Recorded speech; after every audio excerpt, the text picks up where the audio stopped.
ना question number 1 जो है ना आपकी बुक पे, वो आपने खुद कर लेना है। ठीक है, वैसे मैं बता देता हूँ उसके बारे में। वहाँ पे आपको कोई 6 एक मैट्रिसेस गिवन होंगे, तो आपने सिर्फ उनका यही बताना है कि कौन कौन से मैट्रिसेस जो है ना उनकी एडिशन आपस में हो सकती है। जस्ट यही बताना है। फॉर एग्जांपल हमारे पास अगर ए मैट्रिक्स वहाँ पे होगा ना, तो उसका ऑर्डर अगर 2 बाई 2 है ना, तो अगर सी मैट्रिक्स होगा उसका ऑर्डर भी 2 बाई 2 होगा, तो आप बता सकते हैं जी ए और सी आपस में ऐड हो सकते हैं, वो कन्फर्मेबल है एडिशन के लिए। ठीक है जी, ये हमारे पास था क्वेश्चन नंबर 1 का आंसर जो मैंने अभी आपको बता दिया है। इसी तरह से अब हम जाएंगे क्वेश्चन नंबर 2 पे। क्वेश्चन नंबर 2 सेम वैसे ही है कि जैसे अभी मैंने आपको लास्ट पढ़ाई है कि एडिटिव इन्वर्स हम कैसे फाइंड करते हैं किसी मैट्रिक्स का। हमारे पास एक मैट्रिक्स है कहता है ए, उसका हमने सबसे पहले क्या ले लिया जनाब, वहाँ पे आके नेगेटिव मैट्रिक्स लेके वो हमारे पास बन गया एडिटिव इन्वर्स बन गया उस मैट्रिक्स का। तो अब हम इसकी पहले देखते हैं A plus B is equal to O, B plus A करो वो भी ओ बने। तो इसकी लेफ्ट हैंड साइड देखते हैं। लेफ्ट हैंड साइड ये देखें आपकी स्क्रीन पे आपको नज़र आ रही है। ठीक है जी, कि लेफ्ट हैंड साइड में क्या कह रहा है, ए प्लस बी करें, ए की एंट्रीज लिखी, फिर मैंने बी की एंट्रीज लिखी, जो मैंने मतलब कि नेगेटिव मैट्रिक्स बनाया था वो बनाया। ठीक है, तो इन दोनों को मैंने ऐडअप किया, ऐडअप करने के बाद मेरे पास बन गया नल मैट्रिक्स। ये था आपका क्वेश्चन नंबर 2 का पार्ट नंबर 1। ठीक है, इसी तरह से देखें तो हमारे पास आ जाता है जनाब right hand side. Right hand side में क्या है जी, देखें मैंने पहले बी को लिखा है, फिर मैंने ए को लिखा है, तो बी प्लस ए किया तो मेरे पास वो भी क्या बन गया नल मैट्रिक्स। कैसे, -2 + 2 0, -4 + 4 0, ये 2 प्लस -2 तो प्लस माइनस माइनस तो ये भी ज़ीरो। ठीक है, तो -1 + 1 तो -1 + 1 ये भी ज़ीरो, तो ये भी एक नल मैट्रिक्स बन गया। ये था आपका एडिटिव इन्वर्स। आप मेरे ख्याल में सारे क्वेश्चन जो है ना एडिटिव इन्वर्स वाले आप खुद कर सकते हैं जितने भी हैं। नेक्स्ट देखिए जी, क्वेश्चन नंबर 2 जो है एडिटिव इन्वर्स वाला, उसका पार्ट नंबर 2 जो है वो आपके पास है B is equal to something, ये आपके पास एंट्री दी हुई है बी की। ठीक है, इसके मैंने क्या किया, नेगेटिव मैट्रिक्स फाइंड किया। ये प्लस वाली सारी इनके साथ मैंने माइनस लगा दिया, और ये माइनस वाली जितनी थी 3 ये वाली इनके साथ मैंने प्लस लगा दिया। ये 2 प्लस वाली थी इनके साथ मैंने माइनस लगा दिया। तो ये मैंने नेगेटिव मैट्रिक्स यहाँ पे फाइंड कर लिया। ठीक है, अब हम क्या करेंगे, इसका कहता है कि A plus B is equal to O is equal to B plus A, वही सेम चीज़ है, तो यहाँ पे भी उसका इन्वर्स फाइंड करके दो हमें। ठीक है, तो इसकी पहले मैं क्या करता हूँ, लेफ्ट हैंड साइड सॉल्व करता हूँ। तो लेफ्ट हैंड साइड कैसे सॉल्व होगी इसकी, वो हमारे पास देखें जी, लेफ्ट हैंड साइड में मैंने ए की एंट्री पहले लिखी, फिर मैंने बी की एंट्रीज लिखी, आपकी स्क्रीन पे आपको जो नज़र आ रही हैं। ए की एंट्रीज़ ये थी, बी की एंट्रीज़ ये थी। ए की मैंने करस्पॉन्डिंग एंट्रीज़ को क्या किया, ऐडअप किया बी। ठीक है, बी के अंदर ए की और बी की करस्पॉन्डिंग एंट्रीज़ जो है इनको मैंने ऐडअप किया। ऐडअप करने के बाद मुझे जी फाइनल लास्ट में क्या मिल गया, 0 0 0, यानी कि एक नल मैट्रिक्स बन गया ये भी हमारे पास। ठीक है, इसी तरह से हमारे पास देखें जो राइट हैंड साइड है उसमें हम क्या करेंगे, राइट हैंड साइड जो है उसके लिए भी हमारे पास ऐसे ही है। पहले मैंने बी को लिखा है, बी हमारे पास क्या है, अभी मैंने नेगेटिव मैट्रिक्स फाइंड किया था वो लिख लिया है, फिर मैंने प्लस लिख लिया, फिर मैंने ए की एंट्रीज वो मैंने लिख ली है। 1 + -1, ठीक है, मतलब कि इसकी करस्पॉन्डिंग एंट्रीज मैंने फिर यहाँ पे भी ऐड करना शुरू कर दी।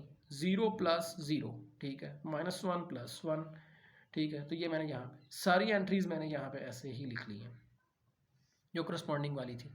ठीक है, तो प्लस माइनस -1 -1 0, 0 + 0 0, -1 + 1 0, 2 ± 2 0, -1 + 1 0, 3 ± माइनस, और 3 - 3 क्या हो गया 0, तो 3 ± -3 - 3 0, -2 + 2 0, 1 ± -1, तो 1 - 1 ये भी 0 बन गया।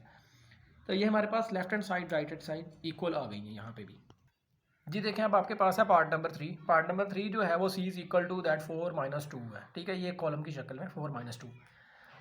तो अब 4 - 2 जो है, अब देखें इसको मैंने क्या किया, पहले नेगेटिव मैट्रिक्स मैंने फाइंड कर लिया। 4 जो प्लस वाला था उसे मैंने माइनस कर दिया, 2 मेरे पास प्लस माइनस का था उसे मैंने प्लस कर दिया। अब मैंने क्या करना है, इसकी मैंने लेफ्ट हैंड साइड पहले फाइंड करनी है, प्लस सी। ठीक है, तो ए मेरे पास मैट्रिक्स वो निकला जो भी मैंने नेगेटिव मैट्रिक्स फाइंड किया, यानी इसका इन्वर्स जो मैंने फाइंड किया मैट्रिक्स का वो। तो ए प्लस सी, ए की एंट्रीज लिख दी, सी की एंट्रीज लिख दी, -4 + 4 ये मैंने लिख दिया, 2 + 2 2 + -2 लिख दिया मैंने, तो -4 + 4 0 बन गया। सॉरी, ये मेरे पास थोड़ी मिस्टेक हो गई है, ये 1 बाय 1 एक ही इसके अंदर कॉलम है, तो ये इसके अंदर ये वाली एंट्रीज नहीं आएगी। तो ये हमारे पास क्या बन जाएगा, एक कॉलम मैट्रिक्स जो होगा उसके अंदर हमारे पास -4 + 4 ज़ीरो आ जाएगा और 2 प्लस माइनस माइनस तो ये भी क्या बन जाएगा, ज़ीरो बन जाएगा। ठीक है जी। अब हम देखते हैं राइट हैंड साइड। तो राइट हैंड साइड आपके पास ये देखें, नीचे जो आपके पास गिवन है इसमें आप देखें ये है। ठीक है जी। तो ये राइट हैंड साइड जो है इसमें देखें हमारे पास c प्लस ए। अब मैंने c की एंट्रीज़ को पहले लिख लिया, a की एंट्रीज़ को मैंने बाद में लिख लिया। तो c की एंट्रीज़ मेरे पास थी 4 माइनस 2, a की एंट्रीज थी मेरे पास -4 और +2।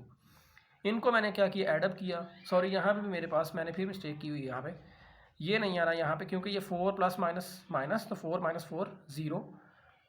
ठीक है। और ये -2 + 2 ये भी हमारे पास क्या आ गया, 0 आ गया हमारे पास।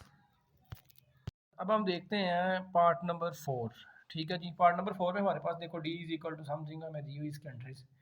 तो इसके हमने पहले सबसे क्या फाइंड किया, इसका हमने फाइंड किया इन्वर्स ऑफ अ मैट्रिक्स। तो इन्वर्स ऑफ मैट्रिक्स हम कैसे फाइंड करते हैं, यानी कि जो मैट्रिक्स है उसका हमने नेगेटिव मैट्रिक्स फाइंड किया, जो मैट्रिक्स था उसका हमने क्या लिया, नेगेटिव उसके साथ लगा दिया, और अंदर वो जो एंट्रीज थी उनके साथ हमने लगा दिया माइनस लगा दिया। जो प्लस वाली थी उनके साथ माइनस, और माइनस वाली मैंने प्लस कर दी है। ठीक है जी। तो अब हम देखते हैं कि इनको एडअप कैसे करना है और नल मैट्रिक्स हमने कैसे फाइंड करना है। मतलब जो इन्वर्स ऑफ मैट्रिक्स वो उसको हम उसके अंदर ऐड करके मैट्रिक्स के अंदर, तो नल मैट्रिक्स कैसे बनता है वो अब फाइंड करते हैं हम पार्ट नंबर 4 का। जी ये देखें आपके पास ए मैट्रिक्स और डी मैट्रिक्स जो है वो आपको नज़र आ रहे हैं। मैंने लेफ्ट हैंड साइड ली, A plus D is equal to that something. D मेरे पास ओरिजिनल मैट्रिक्स है, ए मेरे पास जो है ये मेरे पास उसका है इन्वर्स ऑफ मैट्रिक्स, जो मैंने डी का निकाला था वो है। ठीक है। तो इन दोनों को मैंने जब एडअप किया, एडअप करने के बाद मेरे पास -1 + 1 0 + 0 3 + -3 2 + -2 -2 + 2 -1 + 1। तो ये मेरे पास सभी को मैंने जब एडअप किया, -1 + 1 0 0 + 0 0 3 + माइनस माइनस, तो 3 - 3 0 बन गया, 2 + माइनस माइनस, तो 2 - 2 0 बन गया, -2 + 2 0 -1 + 1 0। तो ये भी मेरे पास 0 आ गया। अब मैं जा रहा हूँ आगे राइट हैंड साइड सॉल्व करने। इसकी राइट हैंड साइड मेरे पास जो है वो क्या है, देखें जी मेरे पास है 1 0। ये मेरे पास एंट्रीज हैं जो ये वाली हैं, ये हैं इसकी ओरिजिनल मैट्रिक्स की। ये मेरे पास इन्वर्स ऑफ मैट्रिक्स जो इस डी मैट्रिक्स का हमने निकाला था वो ये है। तो इनको मैंने करस्पॉन्डिंग एंट्रीज को फिर मैंने ऐड किया। ऐड करने के बाद जब मैंने इनको फाइनल रिजल्ट कैलकुलेट किया, 1 + माइनस, ठीक है नहीं, 1 + माइनस माइनस, तो ये 1 - 1 बन गया, तो ये भी 0, ये भी 0, -2 + 2 ये भी 0, प्लस माइनस माइनस ये 1 - 1 क्या हो गया, 0 हो गया। तो 2 + माइनस माइनस ये भी 0 हो गया, -3 + 3 ये भी 0 हो गया। तो इस तरह से left hand side right hand side जो थी इसकी वो भी मेरे पास क्या आ गई है जी, वो भी मेरे पास एक नल मैट्रिक्स के इक्वल आ गई। जैसे ये भी नल मैट्रिक्स है, ये भी नल मैट्रिक्स है, तो दोनों नल मैट्रिक्स आ गए। तो ये भी हमारे पास क्या बन गया, ये हमारे पास बन गया, ये है एडिटिव इन्वर्स है मैट्रिक्स का। ठीक है। यानी कि डी एक मैट्रिक्स था ओरिजिनल मैट्रिक्स, और ए जो है इसके अंदर वो उसका क्या है जी, एडिटिव इन्वर्स है किसका, इस डी जो मैट्रिक्स था उसका। उम्मीद करता हूँ कि आप जो बाकी वाले पार्ट्स हैं ना इसके, जो क्वेश्चन नंबर 2 के थे वो खुद ही सॉल्व कर लेंगे। ठीक है। अब मैं क्वेश्चन नंबर 3 जो है ना उसका सोल्यूशन आपको प्रोवाइड करता हूँ। वो आपको 1 बाय 1 मैं आपको एक एक क्वेश्चन जो आपको वो समझाता हूँ। सोल्यूशन मेरे पास मौजूद है। देखें ये हमारे पास फॉर एग्जांपल कहता है A B C D, हमारे पास 4 मैट्रिक्स, जो 4 मैट्रिक्स हमारे पास वो गिवन है। तो कहता है देन फाइंड क्या करना है आपने, फाइंड हमने ये करना है, जो पहले वाला मैट्रिक्स है हमने वो फाइंड करना है। पहला जो हमारे पास पार्ट है क्वेश्चन है वो कहता है A प्लस समथिंग, ये है हमारे पास। ठीक है। तो हमारे पास A मैट्रिक्स जो है उसकी वो हमारे पास ऊपर गिवन था, वो क्या था हमारे पास -1 2 2 1। तो मैंने ये वाली एंट्रीज जो हैं इस ए के अंदर, इस ए की जगह पे इसकी एंट्रीज मैंने लिख दी यहाँ पे। ठीक है। अब मेरे पास ये 1 1 1 1 जो था इसको मैंने साथ वैसे लिख लिया नीचे। ठीक है। अब मैं इसको जब सॉल्व करूँगा देखो तो मेरे पास क्या आएगा, -1 + 1। तो इसकी करस्पॉन्डिंग एंट्रीज मैंने फिर ऐड करना शुरू कर दी, 2 + 1 ये आ गया मेरे पास, 2 + 1 1 + 1, तो ये मेरे पास आ गया। -1 + 1 0, 2 + 1 3, 2 + 1 3, 1 + 1 2। तो ये मेरे पास आ गया पार्ट 1, मैंने सॉल्व कर दिया अभी आपके पास। ठीक है। अब हम चलते हैं पार्ट नंबर 2 की तरफ। पार्ट नंबर 2 हमारे पास क्या है जी, पार्ट नंबर 2 है हमारे पास B प्लस समथिंग। तो B की एंट्रीज हमारे पास ऊपर गिवन है, 1 माइनस 1, ये देखें आपकी स्क्रीन पे आपको नज़र आएंगी, ये देखें 1 माइनस 1, ठीक है। तो ये मेरे पास बी की एंट्रीज़ हैं। अब इन्हें मैं ले जाके पुट करता हूँ यहाँ पार्ट 2 में। 1 माइनस 1 मैंने यहाँ पुट किया, -2 और 3 मेरे पास सेम आ गया वैसे, ठीक है जी। अब -2 और 3 जो मेरे पास आया, इसको मैंने इसके अंदर ऐड करना है, करस्पॉन्डिंग एंट्रीज मतलब 1 प्लस -2, तो प्लस माइनस माइनस, तो 1 प्लस -2 -1 बन गया, -1 प्लस 3, तो ये -1 प्लस 3, तो -1 प्लस 3 क्या बनता है 2, क्योंकि बड़ी वाली एंट्री जो है, बड़ी वाली जो वैल्यू है वो 3 है, उसके साथ प्लस है, तो इसलिए मेरे पास 2 के साथ प्लस आ गया यहाँ पे, ठीक है। अब हम सॉल्व करते हैं पार्ट नंबर 3। तो पार्ट नंबर 3 देखें आपके पास क्या है जी, c plus is equal to that, क्या है जी, c प्लस -2 1 3, तो c की एंट्रीज मेरे पास ऊपर गिवन थी 1 -1 2, तो अब मैंने क्या किया, 1 -1 जो 2 था, इसको करस्पॉन्डिंग एंट्रीज को मैंने ऐड अप कर दी, किसके अंदर, इसके अंदर जो मेरे पास ये साथ वैसे आई थी नीचे, 1 प्लस -2, 1 प्लस -2, -1 प्लस 1, ठीक है, ये मैंने यहाँ पे लिख दिया, 2 प्लस 3 ये मैंने यहाँ पे लिख दिया, प्लस माइनस माइनस 1 -2, ये मेरे पास आ गया -1, -1 प्लस 1 0, 2 प्लस 3 5, तो ये मेरे पास था पार्ट नंबर 3।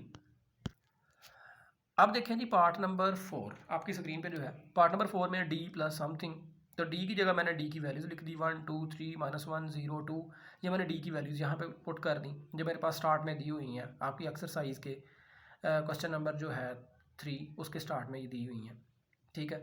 तो अब इनको मैंने क्या किया, पुट किया यहाँ पे, और पुट करने के बाद मैंने करस्पॉन्डिंग एंट्रीज जो है उनको मैंने ऐड अप करना शुरू कर दिया, 1 plus 0 2 plus 1 3 plus 0 -1 plus 2 0 plus 0 2 plus 1, ये मैंने ऐसे ऐड अप करना शुरू कर दिए हैं, ठीक है जी।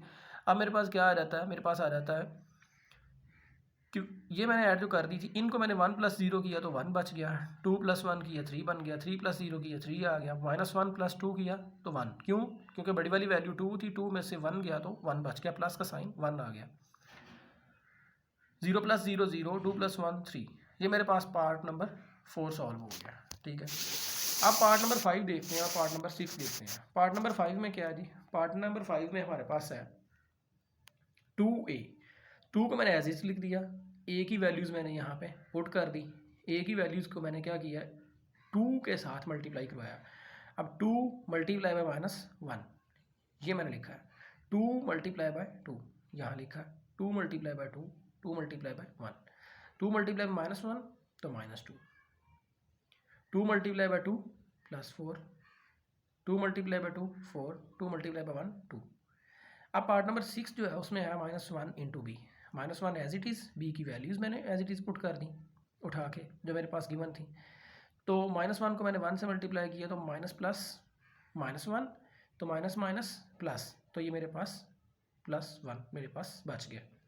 अब पार्ट नंबर 7 देखेंगे नीचे जो है, पार्ट नंबर 7 में क्या कहता है, -2 इंटू सी, तो -2 मैंने एज इट इज लिख दिया, सी की वैल्यूज़ मैंने यहाँ पुट कर दी, -2 multiply by 1 -2, -2 multiply by -1 minus minus plus, तो ये +2 आ गया, -2 मल्टीप्लाई बाय -2 +2, तो -2 को जब +2 से मल्टीप्लाई किया तो ये माइनस प्लस -4 हमारे पास बच गया यहाँ पे जी। अब देखें पार्ट नंबर 8 और पार्ट नंबर 9 जो है आपके पास वो गिवन है, ये आपके पास स्क्रीन पे नज़र आ रहा है आपको।